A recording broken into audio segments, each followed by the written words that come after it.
जीवन का पथ जहाँ से शुरू होता है वो राह दिखाने वाला ही गुरु होता है। जय भीम, सलाम, नमस्ते, welcome to the world of Priyanka's paradise. तो मेरा आज का ब्लॉग जो है ये थोड़ा सा हटके थोड़ा सा अलग है। ये मेरे डेली व्लॉग टाइप्स या कहीं घूमने वाला ब्लॉग नहीं है। मैं जैसे टीचिंग प्रोफेशन में हूँ तो शायद हो सकता है कि ये अंदर से ही मुझे आया है आप लोगों के लिए ये गाइडेंस जो है देने का। जिसको अच्छा लगे वो इसको एक्सेप्ट कीजिए, जिसे अच्छा नहीं लगे वो छोड़ दीजिए। वैसे मैं आज जो गाइडेंस आप लोगों को देने वाली हूँ ये है career guidance after 10th and 12th and diploma. अभी जैसे बहुत सारे बच्चों का 10th हो गया है, 12th हो गया है और डिप्लोमा की एग्ज़ाम्स ही हमारे बच्चों ने ख़त्म किया है और उनके रिज़ल्ट आने के हैं। सो उनको क्या क्या ऑप्शंस हैं, क्या क्या अवेबिलिटीज़ हैं उनके लिए, मैं आज उसके बारे में कुछ यहाँ पे पॉइंट्स डिस्कस करना चाहूँगी। हाँ, मैं उतनी अच्छी नहीं हूँ इस चीज़ों में, मुझे भी ये चीज़ें नहीं पता है, बट यस जितना मुझे नॉलेज है, जितना मैंने आसपास के लोगों को देखा है, खुद पे जितना मैंने अनुभव किया, जितना एक्सपीरियंस मुझ पे हुआ है, तो मैं उससे आप लोगों के साथ कुछ शेयर करना चाहती हूँ। आई होप आप लोगों को पसंद आएगा ये। सो बेसिकली अभी हमारे बच्चों के 10th हो गए हैं, 12th हो गए हैं, तो 10th और 12th के बाद बच्चे बहुत ज़्यादा डिस्ट्रैक्ट हो जाते हैं कि हम लोग इसके बाद चूज़ क्या करें, क्या करियर हम लोग चूज़ करें, या हम लोग ऐसे कौन सा सब्जेक्ट लें कि जिससे हमारा आगे का फ्यूचर अच्छा हो। क्योंकि अभी 10th में जो बच्चे हैं उनका हार्डली जो एज होगा वो होगा 14-15 उनका एज होगा। जिनका 12th कंप्लीट हुआ है उनका भी एज हुआ होगा 17-18 आसपास कुछ हुआ होगा वो लोग भी। सो ये एज थोड़ा सा स्टूडेंट्स के लिए जो है ये थोड़ा सा कंफ्यूजन क्रिएट करने वाला है। बिकॉज इस एज पे क्या होता है ना, आपके सपने बहुत होते हैं, ये अपना ग्रोइंग एज है। सो ये एज पे आपके सपने बहुत होते हैं और जैसा जिन लोगों ने भी बोला कि आप ये कर लो, आप वो कर लो, तो आपको लगता है कि नहीं ये करना सही है, बट आप लोग वो करिए जो आपको सही लगता है। बस किसी ने बोल दिया कि आपने ये करना चाहिए, आपने वो करना चाहिए, नहीं, ऐसा मत कीजिए। आपको क्या लगता है? आजकल अभी ये जो अपनी सेंचुरी है, 21st सेंचुरी है, बहुत सारे इसमें ऐसे कोर्सेस हैं जो हमें पता भी नहीं है। मतलब बहुत लोगों को पता होगा जो सिटीज़ में रहते हैं, मेट्रोपॉलिटन सिटीज़ में रहते हैं, उनको पता होगा। लेकिन जो थोड़े से ऐसे पीछे गांव में रहते हैं या शहर में रहते हैं, शायद उनको नॉलेज ना हो या शायद वो उतने सोशल मीडिया पे एक्टिव ना हो। सो उनके लिए भी बताना चाहती हूँ कि सिर्फ आर्ट्स, कॉमर्स, साइंस ये 3 ही फील्ड्स नहीं है। इसके अलावा भी बहुत सारे फील्ड्स हैं जिसको आपको एनालाइज करना पड़ेगा। जैसे अगर आप लोगों का 10th हुआ है सो बहुत सारे डिप्लोमा कोर्सेस हैं। सो आप डिप्लोमा कोर्सेस को भी आप ऑप्ट कर सकते हो। 10th के बाद सिर्फ 11th एंड 12th करना, जैसे ये परंपरा है, जैसे चलती आ रही है, ऐसा नहीं है। इट्स नॉट एन परंपरा, ये हमने बनाया हुआ है। हाँ, परंपरा क्या है कि आपका एक जो सेकेंडरी स्कूल तक का है वो आपका होना चाहिए। मतलब फ्रॉम नर्सरी टू आपका जो सेकेंडरी स्कूल है 10th है वहाँ तक कि आपका हो जाना चाहिए। लेकिन उसके बाद जो है बहुत सारे ऑप्शंस आपके पास अवेलेबल है। सिर्फ 11th एंड 12th जो कर रहे हैं, ये ऐसा नहीं है कि सिर्फ वही ऑप्शन आपके पास है, सिर्फ साइंस है, ऐसा भी नहीं है, बहुत सारे ऑप्शंस हैं। तो सपोज ऐसा कोई स्टूडेंट होगा कि जिसको पेंटिंग में इच्छा होगी, जिसको म्यूज़िक में इच्छा होगी, जिसको डांसिंग में इच्छा होगी, या जिसको खाना बनाने में इच्छा है। ऐसे बहुत सारे स्टूडेंट्स हैं जिनको फूड्स रिलेटेड बहुत सारी इच्छाएं हैं। सो बहुत सारे डिप्लोमा कोर्सेज जो है ये सब में अवेलेबल है। जैसे फूड टेक्नोलॉजी एक कॉन्सेप्ट है डिप्लोमा का, जहाँ पे आप उसमें डिप्लोमा कर सकते हो। 10th के बाद 2 से 3 साल का वो डिप्लोमा कोर्स है। मैं अभी स्पेसिफिक किसी का नाम नहीं ले रही हूँ, बहुत सारे ऐसे कोर्सेज हैं। बट हाँ, सबसे पहली चीज़ है यू एनालाइज इट कि आपको करना क्या है। उसके बाद आपने जब आपको एनालाइज कर लिया, आपने खुद को देख लिया कि नहीं मुझे ये फील्ड में सही लगता है करना, तो मुझे ये करना चाहिए, तो उसके बारे में आप लोगों से बात करो, पूछो, पता करो उसके बारे में। क्योंकि कैसा होता है, अनटिल एंड अनलेस आपने आपका सब्जेक्ट प्रॉपर नहीं चूज किया तो आपको बाद में जाके पछताना पड़ेगा। अब मैं यहाँ पे मेरा ही एग्जाम्पल देती हूँ। जैसे मैंने 10th किया, मेरा कॉन्वेंट से हुआ है, उसके बाद मेरा 11th एंड 12th हुआ, क्योंकि उस टाइम पे मुझे डिप्लोमा के बारे में नॉलेज नहीं था। फ्रैंकली स्पीकिंग मुझे नॉलेज नहीं था डिप्लोमा के बारे में। मैं डिप्लोमा के स्टूडेंट्स को जब पढ़ा रही हूँ, पढ़ाया मैंने, तो तब मुझे पता चला कि डिप्लोमा भी एक चीज़ है। तो उस टाइम पे मेरे पेरेंट्स को जो सही लगा, क्योंकि ऑब्वियसली अपने पेरेंट्स अपने लिए जो डिसीजन लेंगे वो गलत नहीं लेंगे, बट उनको जो सही लगा, अब उनको सही क्या लगा है कि उन्होंने जो सराउंडिंग में देखा, उन्होंने देखा कि इनका लड़का ये कर रहा है, उनकी लड़की वो कर रही है, तो उनसे उन्होंने बातचीत की। फिर उन्होंने मुझसे पूछा कि क्या करना चाहिए तुमको। तो फिर मैं खुद भी बहुत कंफ्यूज थी, मैं किसी एक पॉइंट पे नहीं आ सक रही थी कि मैं 11th-12th करूँ या फिर मैं कुछ और करूँ। जब मैं थी तो सब जगह के एडमिशन्स चले जा रहे थे, तो फिर बहुत लोगों से मैंने बात किया जिन्होंने इंजीनियरिंग किया है, इंजीनियरिंग के लिए क्या करना पड़ता है, मैंने उन लोगों से बात किया। या जिन्होंने साइंस फील्ड चूज़ की, 11th-12th किया, तो उन्होंने 11th-12th के लिए क्या किया, फिर उसके बाद वो लोग क्या कर रहे हैं, फिर अभी वो लोग कहाँ पे। मैंने ऐसे बहुत सारे लोगों से बात किया। तो ऐसे क्या होता है कि हम जितने ज़्यादा लोगों से उस टाइम पे बात करते हैं, हम जब कंफ्यूज माइंड पे हैं, तो जब हम कंफ्यूज माइंड पे हम जितने ज़्यादा लोगों से बात करते हैं, तो हम लोगों को लगता है कि नहीं ये भी सही है, वो भी सही है, वो भी सही है। और अपने पेरेंट्स को भी यही लगता है कि नहीं अपनी लड़की को ये भी सही लग रहा है या ये भी सही लग रहा है। या कभी कभी ऐसा मोड़ आ जाता था मेरे लाइफ में कि नहीं, मैं डिसाइड नहीं कर पाती थी, मुझे बहुत प्रॉब्लम होता था, ये कन्फ्यूजन मेरे लाइफ में बहुत रहता था, और अभी भी है। फिर अभी भी मैं उसको एनालाइज करती हूँ, लेकिन तब के मुकाबले अभी कम है। कल सबको यही पता था कि 10th करो, 10th के बाद 11th-12th करो, तो अब उसमें भी मुझे कन्फ्यूजन इतना था कि 11th-12th के कॉलेजेस बहुत है, तो मैं कहाँ पे करूँ। फिर बहुत लोगों से बात किया कि ये कॉलेज ऐसा है, ये कॉलेज ऐसा है, तो कन्फ्यूजन होते हैं। कहने का मतलब ये है मेरा कि कन्फ्यूजन्स बहुत रहते हैं। और उसके बाद एक पॉइंट आ जाता है कि जहाँ पे आपका दिल आपको बोलता है कि नहीं ये सही है, आपको ये करना चाहिए। मैंने उसके बाद 11th-12th में एडमिशन ले लिया एक कॉलेज में। वहाँ पे मैंने एडमिशन लेने के बाद 12th हो गया मेरा। 12th होने के बाद अब इसके बाद मेन रहता है कि 12th के बाद जो हमारा ग्रेजुएशन का पॉइंट है वो बहुत ज़्यादा मेन होता है कि अब क्या, क्योंकि अब आपके पास ऑप्शंस बहुत सारे हैं। 12th हो गया तो बहुत सारे ऑप्शंस हैं, बहुत सारे लोग बहुत सारी चीज़ें बताते हैं। आपका मन क्या कहता है? आपका मन अगर कहता है कि नहीं ये चीज़ करनी चाहिए, तो आप वो चीज़ करो। वो कुछ भी हो, चाहे वो आर्ट्स हो, पेंटिंग हो, डांस हो, सिंगिंग हो, या इंजीनियरिंग हो, या सपोज नर्सिंग हो, या एनिमेशन हो, बहुत सारी ऐसी चीज़ें। तो आप अपने मन को पहले एनालाइज करो, आप अपने खुद को एनालाइज करो कि क्या करना है। जैसे उस टाइम पे मैं एनालाइज नहीं कर पा रही थी, क्योंकि 10th में मेरा मैथ्स वीक था, उसके बाद मेरा साइंस अच्छा था, बट मैंने पीएमटी दिया था। तो पीएमटी के टाइम पे फिर मार्क्स का रहता है, कैटेगरी वाइज मार्क्स का होता है, तो मेरा वो क्लियर नहीं हो रहा था। तो मुझे ना पीएमटी में उतना, क्योंकि उस टाइम पे कैटेगरी का भी जो कट ऑफ जाता था वो अच्छा खासा हाई जाता था, तो मेरा कुछ पॉइंट से रह गया था वो, तो मुझे नहीं मिल रहे थे मुझे वहाँ पे भी। तो ड्रॉप नहीं ले सकती थी, क्योंकि ड्रॉप ले लूँगी तो फिर मेरे को ऐसा रिग्रेट रहेगा कि यार आगे मेरा जो रेज्यूम बनेगा उसमें मुझे प्रॉब्लम आ जाएगा।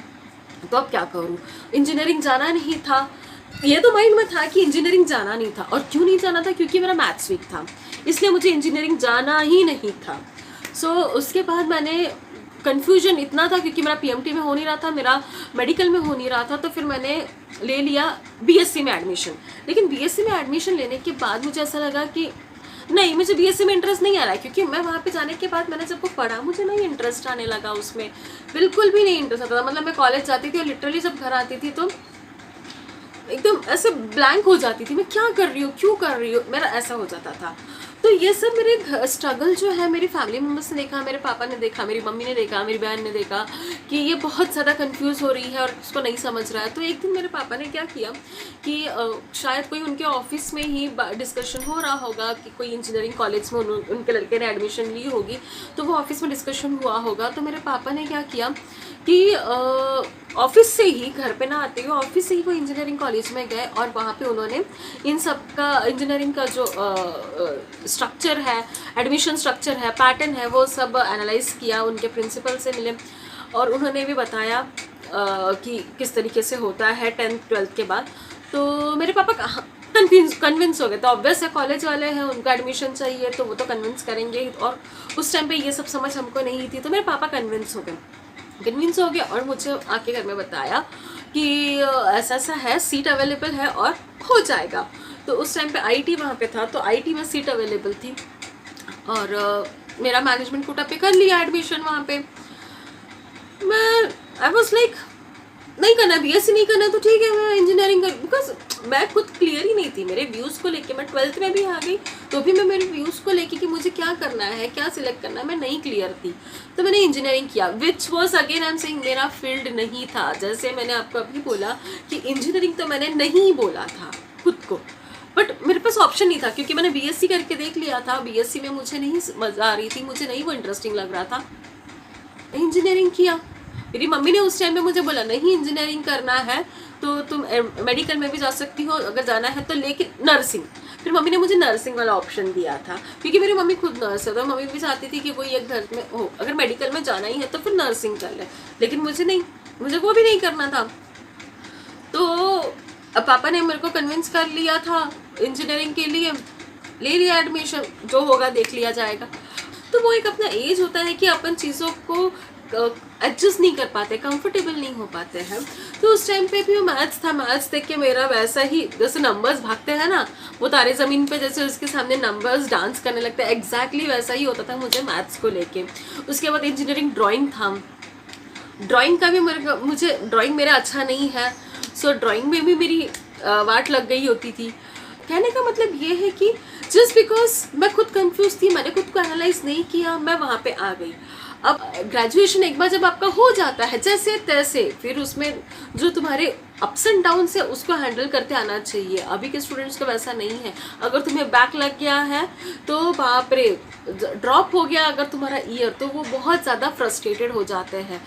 तो कहने का मतलब ये है कि जब अपन खुद कंफ्यूज हो जाते हैं, अपन खुद जब अपनी राह नहीं निकाल पाते तो हम लोगों को सुनते हैं। और लोग क्या करते हैं, लोग वो बताते हैं जो ट्रेंड में चल रहा है, लेकिन हमको वो नहीं करना है जो ट्रेंड में चल रहा है। हमको वो करना है जो हम में अच्छा है, हम में जो हुनर है। जैसे मैं आपको एक एग्जांपल देती हूँ कि अगर आप मूवी देखने जा रहे हो, तो मूवी देखने अगर आप जाओगे तो पहले क्या करते हो, डायरेक्टली मूवी बुक करते हो? नहीं, आप क्या करते हो, रिव्यूज़ चेक करते हो।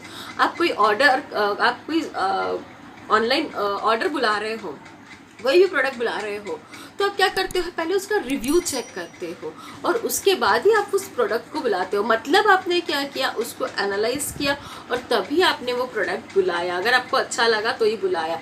सिमिलरली अगर आपको अपनी वो हुनर आपने पहचान लिया कि क्या है आप में वो हुनर, आपने उसको एनालाइज कर लिया, तो ऑब्वियसली आप उसमें बेस्ट दोगे। जो आपको पसंद है, अगर आप उस फील्ड में गए तो आप उसमें बेस्ट दोगे और आप उसमें रिसर्च करने की कोशिश करोगे। फिर वो चाहे कुछ भी हो, कोई भी फील्ड हो, आप उसमें रिसर्च करने की कोशिश करोगे। पैसा कैसे है, एट दी एंड हम लोग जो जॉब करते हैं वो क्यों करते हैं, पैसा कमाने के लिए। पैसा आप हर चीज़ से कमा पाओगे। आप जिसमें जो आपका फील्ड नहीं है उसमें भी अगर आपने एजुकेशन किया तभी आप पैसा कमा पाओगे। जो आपका फील्ड है उसमें आपने एजुकेशन किया तब भी आप पैसा कमा पाओगे। लेकिन जो आपका सेटिस्फैक्शन है वो आपको कहाँ मिलेगा, वो आपको आपने चूज़ किए हुए फील्ड पे मिलेगा। क्यों? क्योंकि आप उसमें रिसर्च कर पाओगे अच्छी से और एक यूनिक जगह पे आप जाके पहुंच जाओगे। और बस वो यूनिक जगह पहुंचना ही थोड़ा सा स्ट्रगल वाला पीरियड होता है, क्योंकि एक बार आप एक पोस्ट पे आ गए तो सब आपको सलाम ठोकेंगे, है ना। तब आपको कोई ये नहीं देखेगा अरे इसने कितना स्ट्रगल किया है उस फेस पे, सब आपको सलाम ही ठोकेंगे। बस ये है कि आपको वो फेस तक के पहुंचना है। तो इसलिए आप अपने आप को एनालाइज करो, आपको करना क्या है और उसके बाद उसमें आप करियर करने की कोशिश करो। हर चीज़ अगर आप देखोगे कि नहीं ये बहुत छोटी चीज़ है, मुझे इसमें आगे नहीं जाना चाहिए क्योंकि लोग क्या कहेंगे, सोसाइटी क्या कहेगी, आसपास के लोग क्या कहेंगे, फैमिली क्या कहेगी, रिलेटिव्स क्या कहेंगे, मत सोचो। कहने वाले सिर्फ कहेंगे, करना आपको है ना। तो अगर आपको करना है तो अभी किसी का मत सोचो। आते हैं ये थॉट्स आते हैं, अब हम लोग इस एज पे आके हम लोगों को ये थॉट्स आ रहे हैं, तो ऑब्वियस है उस टाइम पे आते हैं, क्योंकि मुझे भी उस टाइम पे आए कि अरे यार मैं बीएससी कर रही हूँ, लोग क्या बोलेंगे कि ये बीएससी कर रही है, तो आते हैं वो थॉट्स आते हैं। बट नहीं, आप ऐसे थॉट्स पे मत जाओ। लोग सब कहेंगे, आपने अच्छा किया तो भी लोग कहेंगे, आपने बुरा किया तो भी लोग कहेंगे। हाँ, अगर आपने अच्छा किया आपके फील्ड में आके, तो लोग कहेंगे अरे वाह, क्या इसने क्या मस्त किया इस फील्ड में आके, है ना। तो ये है कि लोग हर जगह कहते हैं, हमें लोगों का नहीं सोचना है, हमें अपना सोचना है। इसलिए करियर वो चूज करो जो आपको सही लग रहा है, वो नहीं जो लोगों को सही लग रहा है। अब इस लोग में सब आते हैं, आपके पेरेंट्स भी लोग में आते हैं, आपके फैमिली भी लोग में आते हैं, आपके रिलेटिव लोग में आते हैं, आपके एल्डर्स जो है वो लोग में आते हैं। मत सुनो। उन्होंने उनके जो सपने हैं खुद में उन्होंने कंप्लीट, किसी ने किया होगा, किसी ने नहीं किया होगा। तो अगर किसी ने नहीं किया होगा तो वो आपके थ्रू कंप्लीट नहीं हो सकता है, क्योंकि आपके सपने तो आपके हैं, वो तो आपको पूरा करने हैं। आपके सपने कोई और आके पूरा नहीं करेगा। आपके बच्चे आपके सपने पूरे करेंगे क्या? तो फिर आप क्या करोगे? ऑब्वियसली नहीं ना। तो आपके सपने आप ही पूरे करोगे। सो इसीलिए किसी का मत सुनो। आपको जो सही लगता है, आंख बंद करो, जो सही लगता है वो करो। कितना भी छोटा काम होगा वो, no work is a small work, every work which you achieve to a success is a great work. So हर वर्क को, जो भी आप काम लोगे, जो भी आप सब्जेक्ट्स लोगे, उसको एनालाइज करो अपने स्टडी के हिसाब से। अब लता मंगेशकर जी, अगर मैं उनकी बात करती हूँ, तो उन्होंने, उनकी जब मैंने बायोग्राफी देखी, बायोग्राफी सुनी, तो उनका भी नहीं इतना एजुकेशन हुआ था, उनको भी गाने का बहुत शौक था। तो उन्होंने भी अपना जो करियर है गाने में किया, और आज उनको जो ये दिया जाता है कोकिला of film industry India, the nightingale of Indian film industry is a Lata Mangeshkar ji. तो ऐसा नहीं है कि सिर्फ आपने गाना गाया और बाकी नहीं किया तो उसमें आपका करियर नहीं है। डिप्लोमा कोर्सेस है, उसमें भी आपके डिग्री कोर्सेज है, उसमें भी आपके मास्टर कोर्सेज है, हर इसमें मास्टर कोर्सेज है, हर इसमें डिप्लोमा कोर्सेज है। कोई भी चीज़ ऐसा नहीं है कि जिसमें आपको डिग्री डिप्लोमा नहीं मिलेगा, वो कुछ भी हो फिर, है ना। तो हर चीज़ आपको पता होनी चाहिए। इसलिए आप लोगों के पास तो अभी नेट अवेलेबल है, नेट में देखो सोशल साइट्स अवेलेबल है, उसको रिसर्च करो। अभी सभी के हाथ में फ़ोन होता है, और जब से ऑनलाइन हुआ तब सभी के पास फ़ोन आ गया है। ऐसा एक भी नहीं होगा बंदा जिसके पास स्मार्टफोन नहीं है, सबके पास स्मार्टफोन है। सो आप रिसर्च करो, आपके पास ही है सारे ऑप्शंस। इर्रिस्पेक्टिव ऑफ कुछ और देखने से अच्छा आप आपके समझ का देखो, क्योंकि ये आपका टाइम है। अगर ये चीज़ आपने गलत चूज़ कर ली तो आप लाइफ टाइम आप जो है सिर्फ रिग्रेट करते रहोगे, और रिग्रेट करने में फिर कोई फ़ायदा नहीं है। रिग्रेट करके कुछ नहीं मिलेगा, क्योंकि करना है तो अभी करना है। अब आपने अगर गलत डिसीजन ले लिया तो बाद में प्रॉब्लम जाएगा। इसलिए अपना करियर जो है, प्रॉपर करियर चूज करो। रिजल्ट आ गया, अभी जो इवन 10th में है, जो अभी जिनका 10th चल रहा है, मैं उनके लिए भी बोल रही हूँ, अपने टाइम टेबल्स बनाओ, प्रॉपरली पढ़ाई करो, और जैसा आपको फ्री टाइम मिलता है आप रिसर्च करो, खुद को एनालाइज करने की कोशिश करो कि आप किस में बेस्ट हो। आप वो चीज़ करो, और उसमें फिर आप देखो कि उस चीज़ से लेकर आप जिसमें बेस्ट हो, उस चीज़ से लेकर क्या क्या कोर्सेस अवेलेबल है जो आप कर पाओगे या जो आप करोगे, कहाँ पे अवेलेबल है। फीस स्ट्रक्चर देखो, क्योंकि फाइनेंशियली सब स्ट्रांग नहीं होते हैं, फाइनेंशियली भी कंडीशंस ऐसी होती है कि जिससे बच्चे नहीं कर पाते हैं। तो उसके लिए बहुत सारे ऑप्शंस अवेलेबल है, सब अवेलेबल है, नेट पे हर चीज़ अवेलेबल है। आप देख लो, आप पढ़ लो, आप समझ लो, अपने पेरेंट्स को बताओ, क्योंकि अपने पेरेंट्स जो है, बहुत लोग ऐसे हैं कि जिनको नहीं आता ये सब एक्सेस करना। तो आप देखो, आप बताओ, उनका सुन लो पहले, क्योंकि वो गलत नहीं है। मैं ये नहीं बोल रही हूँ कि अपने पेरेंट्स अपने बड़े गलत हैं, सब सही है, वो उनकी जगह सही है, अपन अपनी जगह सही है। उनको जो करना था उन्होंने वो कर लिया, अब आपको जो करना है आप वो करो। आप उनको समझाओ आपको क्या करना है, समझाना एक वे में समझाना, जिससे वो भी समझ सके कि नहीं मेरे बच्चे को ये करना है। तो that will be the best thing कि जिससे आप लोग इंटरेक्ट कर सको और समझ पाओ। बाकियों को छोड़ दो, बाकी कोई कुछ नहीं करने वाला है। सो ऐसे अगर आप सपोज नहीं कर पा रहे हो तो बहुत सारे ऑनलाइन ऐसे करियर असेसमेंट टेस्ट हैं जो एक साइकोलॉजिकल पर्सन्स होते हैं जिन्होंने रिसर्च किया है कि बच्चों के करियर को चूज़ करने के लिए क्या क्या ऑप्शंस हो सकते हैं। तो ऐसे कुछ टेस्ट उन्होंने डिस्कवर किए हैं, कुछ क्वेश्चंस है उसमें जिस क्वेश्चंस को आप लोग चूज़ करके ऑप्ट कर सकते हो, एनालाइज कर, खुद को एनालाइज कर सकते हो वो क्वेश्चंस को चूज़ करके कि आपने कौन सी फील्ड चूज़ करनी चाहिए, आर्ट, साइंस, कॉमर्स, ब्ला ब्ला, बहुत सारे ऑप्शंस होते हैं उसमें। सो आप ये करियर असेसमेंट टेस्ट दे सकते हो जिससे आप लोगों को क्लियर हो जाएगा कि आपको किस में इंटरेस्ट है। तो ऐसे बहुत सारे ऑनलाइन कोर्सेस अवेलेबल है। उसका कुछ फ़ीस मुझे आइडिया नहीं है, आप लोग एक बार चेक कर लेना। कुछ 1000-1500 तक के जाता है उसका फ़ीस, तो एक बार आप लोग चेक कर लेना। अगर फिर भी आपको कन्फ्यूजन हो रहा है आपका करियर आप लोग कैसे चूज़ करें, सो आप लोग ये करियर टेस्ट दे दो और इससे एनालाइज कर लो। आपको अपना फ्यूचर बनाना है, आपको अपने सपने जीने हैं, आपको अपनी लाइफ जीनी है। आप वो चीज़ करो जिसमें आप खुश रह पाओ, ना कि वो चीज़ जिसमें बाकी लोग खुश रहे। बाकियों की खुशी ऑब्वियसली ऑटोमेटिकली मैटर करती है, लेकिन पहले अपनी खुशी पहले कंप्लीट कर लो, अपना सक्सेस कंप्लीट कर लो, अपना करियर कंप्लीट कर लो और बाद में फिर ऑटोमेटिकली बाकियों की, क्योंकि आप उस पॉइंट पे आ जाओगे कि आप बाकियों की खुशी कंप्लीट कर पाओगे। सो यस, आई होप मैंने आप लोगों को प्रॉपर गाइड किया होगा। अगर किया है तो लाइक करना, शेयर करना और सब्सक्राइब करना। और ऐसी कोई और भी इंफॉर्मेशन अगर आप लोगों को चाहिए होगी तो मुझे मैसेज करना, कमेंट करना, ताकि जितना मुझे पता है या जितना मैं उसमें रिसर्च कर पाऊँ आपके क्वेरीज़ को लेके, तो मैं आप लोगों के तक वो ज़रूर ले आऊँगी। So all the best to your future. I hope आप लोग अपना फ्यूचर अच्छी से सक्सेस करोगे और अच्छी स्ट्रीम चूज़ करोगे और डेफिनेटली एक सक्सेसफुल पर्सन बनोगे। सो बाय बाय, टेक केयर।